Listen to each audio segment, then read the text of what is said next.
दोस्तों, ये है मोटोरोला H50 Neo। ये एक परफेक्टली बैलेंस्ड और ऑलराउंडर स्मार्टफोन है। ये इंडिया में लॉन्च हो चुका है और इस वीडियो में मैं खास करके ये जो Realme 13 Plus 5G स्मार्टफोन है, इसका कंपैरिजन करने वाला हूँ इस नए मोटोरोला H50 Neo के साथ में। अभी जो कंपैरिजन है काफ़ी इंटरेस्टिंग होगा, इसलिए देखते रहिए। चलिए सबसे पहले बात करते हैं डिज़ाइन की। डिज़ाइन एक सब्जेक्टिव मैटर है, लेकिन अगर आप मोटोरोला को फॉलो कर रहे होंगे तो आपने देखा होगा कि इन्होंने जितने भी स्मार्टफोन्स लॉन्च किए हैं, एक से बढ़कर एक। मुझे खास करके इसका जो वीगन लेदर फिनिशिंग है और वाइब्रेंट कलर्स जो है, ये मुझे काफ़ी पसंद आया। वैसे अभी भी बहुत सारे ऐसे लोग हैं जो कि स्मार्टफोन्स, उनका जो डिज़ाइन है वो देख के खरीदते हैं।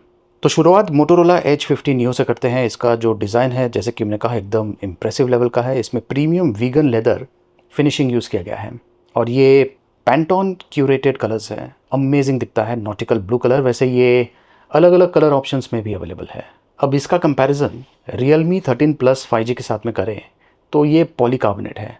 वैसे बहुत सारे स्मार्टफोन्स जो मार्केट में अवेलेबल है, उनका जो लुक है, ये जो Realme स्मार्टफोन है उसी की तरह है। मतलब कि एक तरह से कॉमन फैक्टर आ जाता है। अगर आप इन स्मार्टफोन्स को साइड बाय साइड रखें तो ज़्यादा करके लोग जो हैं ये मोटोरोला H50 Neo इसे सेलेक्ट करने वाले हैं, क्योंकि ये ज़्यादा प्रीमियम लगता है लुक वाइज भी, और जब आप इसे हाथों में पकड़ते हैं तो भी प्रीमियम फील इसका बेहतर है।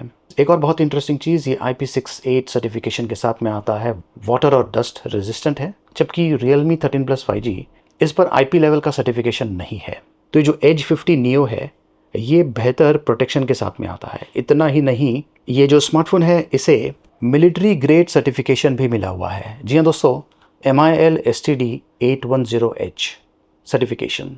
अब ये जो सर्टिफिकेशन है, ये तब मिलता है जब ये जो हैंडसेट है बहुत सारे जो टेस्ट है उससे गुजर चुका होता है। अभी जो टेस्ट है मिलिट्री स्टैंडर्ड्स के हैं। Vibration, exposure to extreme temperature, sudden hot temperature, sudden low temperature वगैरह वगैरह। तो ये कंपैरेटिवली इस फ़ोन के कंपैरिजन में ज़्यादा स्ट्रॉन्ग है और इसका जो सर्वाइवल रेट है ये भी काफ़ी हाई है। वैसे जो मिलिट्री ग्रेड सर्टिफिकेशन है, ये मिलना इतना आसान नहीं है। तो डेफिनेटली यहाँ पर एडवांटेज मोटोरोला को जाता है। थिकनेस 8.1 mm का है और इसका वज़न है 171 ग्राम्स। Realme 13 Plus का जो थिकनेस है ये कम है, 7.6 mm, लेकिन ये थोड़ा सा भारी है, 185 ग्राम्स। देखिए, मोटोरोला ने ये जो फ़ोन बनाया हुआ है ये काफ़ी अमेजिंग है। जब आप इसे हाथों में पकड़ेंगे तभी आपको समझ में आएगा कि ये क्यों अलग है दूसरे फ़ोन्स के कंपैरिजन में। मुझे खास करके इसका जो फॉर्म फैक्टर है ये बहुत ही पसंद आया है। ऑफ कोर्स कलर्स एंड जो वीगन लेदर है वो अलग चीज़ है, बट जब आप इसे हाथों में पकड़ते हैं तो कंपैरेटिवली काफ़ी मज़ा आता है इस फ़ोन को यूज़ करने में। सिंपल तरीके से अगर मैं आपको समझाने की कोशिश करूँ तो ये जो फ़ोन्स है साइड बाय साइड अगर मैं इसे रखूँ तो ये देखिए, इससे आपको आइडिया मिल गया होगा कि मोटोरोला का जो फ़ोन है इसका जो डायमेंशंस है ये कम है। और बहुत सारे लोगों को, खास करके मुझे, परफेक्ट साइज़ स्मार्टफोन्स पसंद आते हैं और मैं कहूँगा कि ये एक परफेक्ट साइज्ड स्मार्टफोन है। तो यहाँ पर डेफिनेटली मोटो H50 Neo ये एक बेहतर ऑप्शन है, क्योंकि ये IP68 सर्टिफिकेशन के साथ में आता है। बहुत ही कम स्मार्टफोन्स इस टाइप के सर्टिफिकेशन के साथ में आते हैं। प्लस ये इंडिया का lightest MIL STD 810H certification वाला स्मार्टफोन है। तो जैसे कि मैंने कहा, इसका जो सर्वाइवल फैक्टर है ये ज़्यादा है कंपेयर टू Realme। चलिए अब डिस्प्ले एंड ऑडियो की बात करते हैं, क्योंकि ये बहुत ही इंपॉर्टेंट है। ज़्यादा करके लोग कंटेंट वॉच करते हैं तो डेफिनेटली डिस्प्ले की क्वालिटी एज वेल एज जो साउंड क्वालिटी है ये बेहतर लेवल की होनी चाहिए। चेक करते हैं। तो मोटोरोला H50 Neo, इसका जो डिस्प्ले है ये 6.4 इंचज़ का है। ये 1.5K super HD plus resolution के साथ में आता है। वैसे ये POLED LTPO डिस्प्ले है, 120 hertz refresh rate, HDR10 plus supported, और इसका जो ब्राइटनेस है ये है 3000 निट्स। Realme 13 Plus ये 6.67 इंचज़ के full HD plus AMOLED display के साथ में आता है, 120 hertz refresh rate, HDR10 plus, और इसका जो निट्स है ये है तकरीबन 2000 निट्स। तो धूप में ये जो मोटोरोला का हैंडसेट है इसका जो विजिबिलिटी है ये काफ़ी बेहतर है। प्लस हाई रेजोल्यूशन के कारण आपको काफ़ी बढ़िया सा व्यूइंग एक्सपीरियंस भी मिलता है। अब देखिए, दोनों ही स्मार्टफोन्स पर डुअल स्पीकर्स दिया हुआ है, लेकिन मोटोरोला पर डोल्बी एटमॉस सपोर्ट दिया हुआ है। यहाँ पर देखिए ऊपर की तरफ लिखा हुआ है, और ये हाईरेस ऑडियो और स्पेशल साउंड भी सपोर्ट करता है। तो वीडियो वॉचिंग के लिए डेफिनेटली मोटोरोला बेहतर ऑप्शन है, क्योंकि इसका जो डिस्प्ले है ये हाई क्वालिटी का है, हायर रेजोल्यूशन सपोर्ट करता है। धूप में भी जो विजिबिलिटी है ये काफ़ी बढ़िया है। प्लस ये स्टीरियो स्पीकर्स के साथ में आता है, डोल्बी एटमॉस सपोर्ट भी इसमें दिया हुआ है। इन सारी चीज़ों के कारण जो ऑडियो एंड विजुअल एक्सपीरियंस है वो आपको इस मोटोरोला स्मार्टफोन पर बेहतर मिलने वाला है, डेफिनेटली बेहतर मिलने वाला है। तो एडवांटेज मोटोरोला एज 50 नियो। तो अगर आप ज़्यादा बिंज वॉचिंग करते हैं तो उसके लिए ये डेफिनेटली बेहतर ऑप्शन है। चलिए अब कैमरा की बात करते हैं। मोटोरोला एज 50 नियो, इस पर segment best AI camera use किया गया है। सोनी लाइटिया 700C सेंसर है 50 मेगापिक्सल का, ultra pixel 0.2 micron, 2x2 PDAF face detection auto focus और OIS विथ अडेप्टिव स्टेबलाइजेशन के साथ में आता है। सेकेंडरी कैमरा 10 मेगापिक्सल का है, टेलीफोटो 3x ऑप्टिकल जूम के साथ में आता है, OIS सपोर्टेड है, प्लस 4K रिकॉर्डिंग कर सकता है। एंड एक और कैमरा दिया हुआ है 13 मेगापिक्सल जो कि अल्ट्रा वाइड, मैक्रो, डेप्थ और 4K रिकॉर्डिंग सपोर्ट के साथ में आता है। जबकि Realme 13 Plus 5G, इस पर 50 मेगापिक्सल सोनी लाइटिया 600 सेंसर यूज़ किया गया है और ये OIS के साथ में आता है। जो सेकेंडरी कैमरा है वो है 2 मेगापिक्सल का, डेप्थ सपोर्ट के साथ में। इसमें मैक्रो और अल्ट्रा वाइड का ऑप्शन नहीं दिया हुआ है। सेल्फी कैमरा की अगर बात करें तो मोटोरोला पर 32 मेगापिक्सल का सेल्फी कैमरा दिया हुआ है और Realme पर 16 मेगापिक्सल। वैसे मोटोरोला का ये जो फ़ोन है इसका जो फ्रंट कैमरा है ये 4K में वीडियो शूट कर सकता है। ये जो वीडियो है मैं इसी फ्रंट कैमरा के साथ में शूट कर रहा हूँ।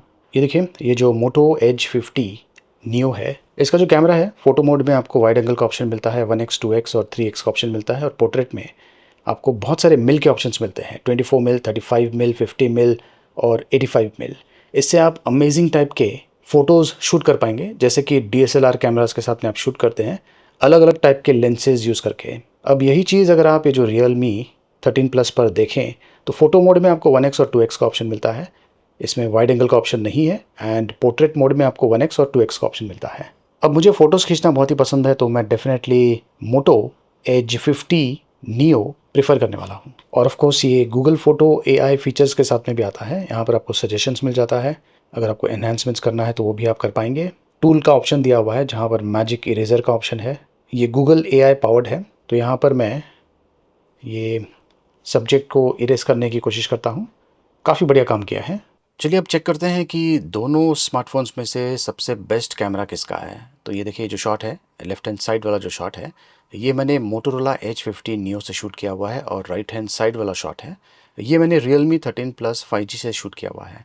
अब ये सबसे जो वाइडेस्ट ऑप्शन अवेलेबल है, इनफैक्ट Realme में वाइड ऑप्शन तो नहीं है बट जो 1x ऑप्शन है उससे मैंने शूट किया हुआ है एंड मोटोरोला में वाइड ऑप्शन मैंने यूज़ किया है। इससे आपको आइडिया मिल गया होगा कि कितना कवरेज मोटोरोला कर सकता है। अब बहुत सारे लोगों के लिए वाइड एंगल बहुत ही इंपॉर्टेंट होता है तो डेफिनेटली वो मोटोरोला के लिए जाएंगे, लेकिन ये जो Realme है इसका जो नेक्स्ट ऑप्शन अवेलेबल है वो है 2x, ये देखिए।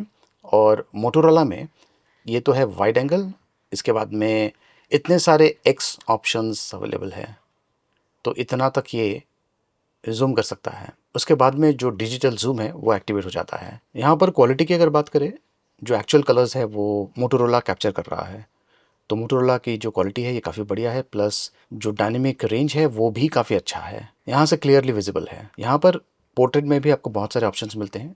सबसे पहले Realme राइट हैंड साइड पर, यहाँ पर ये देखिए ये है 1x पोर्ट्रेट और ये है 2x पोर्ट्रेट। और मोटोरोला में आपको बहुत सारे के ऑप्शंस मिलते हैं।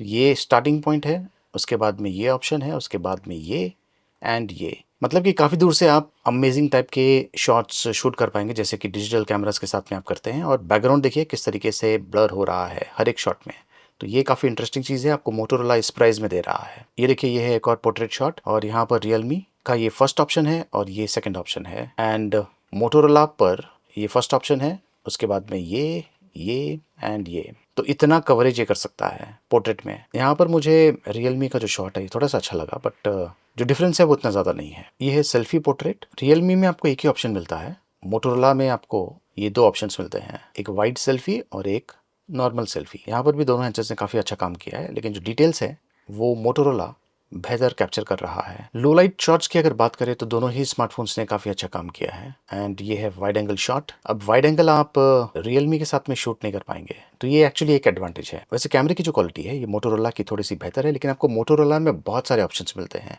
जो कि आपको प्रीमियम लेवल के स्मार्टफोन्स में मिलते हैं, तो मुझे लगता है कि ये एक बहुत बड़ा एडवांटेज है।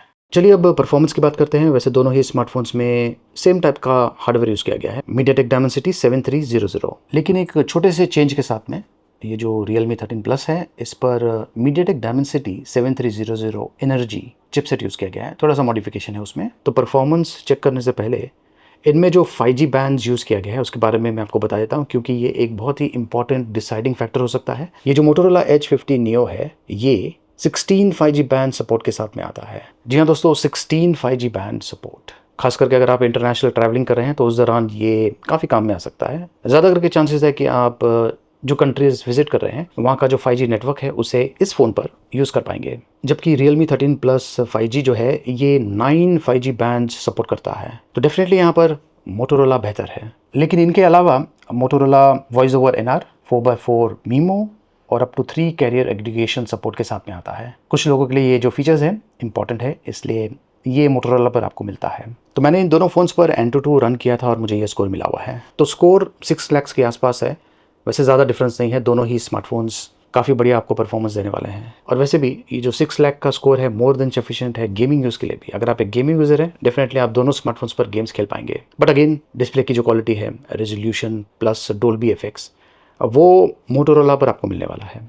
मोटोरोला H50 Neo, इस पर आपको नियर स्टॉक एंड्रॉइड एक्सपीरियंस मिलता है। इस पर न्यू हेलो UI यूज़ किया गया है। जो इंटरफेस है बहुत ही बढ़िया है। इनफैक्ट जब आप पहली बार इसे यूज़ करना शुरू करेंगे, ये डिफ़ॉल्ट इंटरफेस है, काफ़ी अच्छा लगता है। जो वॉलपेपर्स यूज़ किया गया है एंड हैंडसेट का जो कलर है, सब कुछ एकदम परफेक्ट है। वैसे ये एंड्रॉइड 14 रन कर रहा है आउट ऑफ द बॉक्स। और अच्छी चीज़ ये है कि ये जो हैंडसेट है इसे 5S का OS अपडेट्स और 5S का सिक्योरिटी अपडेट्स मिलता रहेगा। मतलब कि लॉन्ग टर्म यूज़ के लिए मोटोरोला काफ़ी बढ़िया ऑप्शन है। अब ये जो Realme 13 Plus 5G है, इसका एक्सपीरियंस थोड़ा सा अलग है। बहुत सारे अनवांटेड एप्लीकेशन इसमें इंस्टॉल किया हुआ है, तो मे बी आप उसे रिमूव करना चाहेंगे। ये जो स्मार्टफोन है ये एंड्रॉइड 14 रन कर रहा है। इसे 2 इयर्स का OS अपडेट्स मिलता रहेगा। वैसे ये Realme UI 5.0 रन कर रहा है। ये 8GB 256GB ऑप्शंस में अवेलेबल है।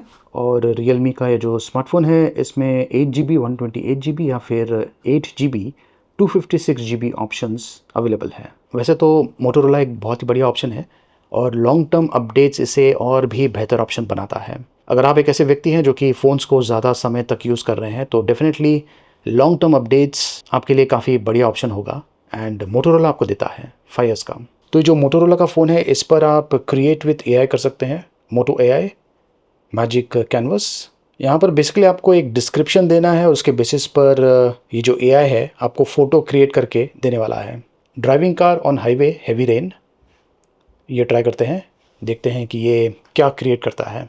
अब इसके लिए इंटरनेट कनेक्शन बहुत ही ज़रूरी है और कुछ ही देर के बाद ये कंटेंट क्रिएट करके देने वाला है इमेज फॉर्मेट में। वाओ, ये देखिए इसने ये क्रिएट किया हुआ है और अगर मैं चाहूँ तो इसे एज अ वॉलपेपर सेट कर सकता हूँ। मोटोरोला फ़ोन्स के साथ में आपको बहुत सारे यूनिक फीचर्स मिलते हैं, जैसे कि फैमिली स्पेसेस। तो हर एक फैमिली के लिए आप सेपरेट स्पेस बना सकते हैं। मोटो अनप्लग्ड का भी ऑप्शन दिया हुआ है। आजकल बहुत सारे लोग फ़ोन्स यूज़ करते हैं, तो ये आपको एक तरह से इनकरेज करेगा कि फ़ोन्स स्पेसिफिक टाइम पे ना यूज़ करें। बेसिकली अनप्लग करना। मोटो सिक्योर का भी ऑप्शन है। ये एक तरह से एनहांसमेंट्स है, सिक्योरिटी एनहांसमेंट्स, जो कि आपको इस फ़ोन पर मिलता है। ये देखिए ये सारे सिक्योर ऑप्शंस अवेलेबल है। सिक्योर फोल्डर का भी ऑप्शन है। इन केस अगर आप कोई इंपॉर्टेंट फाइल्स उस फोल्डर में डालना चाहते हैं तो ये ऑप्शन यहाँ पर अवेलेबल है। प्लस यहाँ पे देखिए प्रोटेक्ट फ्रॉम ऑनलाइन स्कैमर्स, तो ये ऑप्शंस भी अवेलेबल है। ये डेफिनेटली एक एडेड एडवांटेज है और आई एम श्योर आप में से काफ़ी लोग चाहेंगे कि ये आपके फ़ोन्स में हो। और फाइनली ये है स्मार्ट कनेक्ट। ये बहुत ही इंटरेस्टिंग एप्लीकेशन है जिसे यूज़ करके आप अपने लैपटॉप के साथ में ये जो फ़ोन है इससे कनेक्ट कर पाएंगे। लैपटॉप पर आपको एप्लीकेशन डाउनलोड करना है और उसके बाद में जो डेटा है आप इजीली शेयर कर पाएंगे। इनफैक्ट इसका जो कंटेंट है आप लैपटॉप पर देख पाएंगे। इजी शेयरिंग के लिए ये बहुत ही बढ़िया ऑप्शन है। चलिए अब बैटरी की बात करते हैं, ये भी काफ़ी इंटरेस्टिंग है। मोटोरोला H50 Neo, इस पर 4310 mAh की बैटरी है और ये 68 वाट टर्बो पावर चार्जिंग सपोर्ट के साथ में आता है। अब ये जो हैंडसेट है Realme 13 Plus 5G, इस पर 5000 mAh की बैटरी है और ये 80 वाट चार्जिंग सपोर्ट के साथ में आता है। अगर डे टू डे एक्टिविटीज़ की बात करें तो दोनों ही फ़ोन्स पर आपको ऑलमोस्ट सेम टाइप का एक्सपीरियंस मिलने वाला है। जो बैटरी परफॉर्मेंस है वो थोड़ा सा बेहतर है इस पर, बट क्योंकि इसका साइज़ छोटा है और जब आप इसे यूज़ करते हैं तो जो डिफरेंस है वो इतना ज़्यादा नहीं है। देखिए मोटोरोला फ़ोन का जो साइज़ है ये छोटा है, प्लस जो डिस्प्ले है ये LTPO डिस्प्ले है, जो कि ड्रामेटिकली जो रिफ्रेश रेट है इसे एडजस्ट करता है और इसके कारण आपको काफ़ी बढ़िया बैटरी परफॉर्मेंस भी मिलता है, क्योंकि जो बैटरी है वो काफ़ी कम यूज़ होता है। तो कम बैटरी होने के बावजूद भी ये काफ़ी बढ़िया परफॉर्मेंस आपको देने वाला है। एक और इंटरेस्टिंग फीचर, प्रीमियम फीचर जो कि इसमें दिया हुआ है इसमें नहीं है, और वो है वायरलेस चार्जिंग। जी हाँ दोस्तों, ये जो मोटोरोला H50 Neo है ये 15 वॉट का turbo power wireless charging support के साथ में आता है। चलिए अब प्राइसिंग की बात करते हैं, क्योंकि ये भी एक बहुत ही इंपॉर्टेंट डिसाइडिंग फैक्टर होता है, बजट में फिट होगा या नहीं। वैसे ये भी काफ़ी इंटरेस्टिंग है। मोटोरोला H50 Neo, इसका जो नेट इफेक्टिव प्राइसिंग है ये है 22,999 रुपीज़। और Realme 13 Plus 5G, इसका जो प्राइसिंग है ये भी 22,999 है, लेकिन ये 128 GB का है, ये 256 GB का है। तो यहाँ पर डेफिनेटली ये बेहतर ऑप्शन है। ये 24 सितंबर ऑनवर्ड्स फ्लिपकार्ट पर अवेलेबल होगा, फ्लिपकार्ट के बिग बिलियन डेज सेल्स के दौरान स्पेशल ऑफर्स के तहत। और मोटोरोला इन वेबसाइट पर भी ये अवेलेबल होगा, प्लस रिटेल स्टोर्स में और ख़ास करके रिलायंस डिजिटल स्टोर्स में। तो यहाँ पर डेफिनेटली मोटोरोला H50 Neo एक बेहतर ऑप्शन है, बेस्ट स्मार्टफोन है फॉर द प्राइस, और बढ़िया फीचर्स के साथ में आता है। ये बहुत ही ज़्यादा ड्यूरेबल है, आपको इस प्राइस में मिल रहा है, plus long term software updates. तो मैं समझता हूँ कि ये एक ऐसा स्मार्टफोन है जो कि इतना बढ़िया फीचर के साथ में आता है, और ऐसे टाइप के जो स्मार्टफोन्स हैं बहुत ही कम लॉन्च होते हैं। तो डेफिनेटली आप इसके लिए जाइए, इसे मिस मत कीजिए। परफेक्ट स्मार्टफोन, परफेक्ट प्राइसिंग के साथ में। देखते रहिए।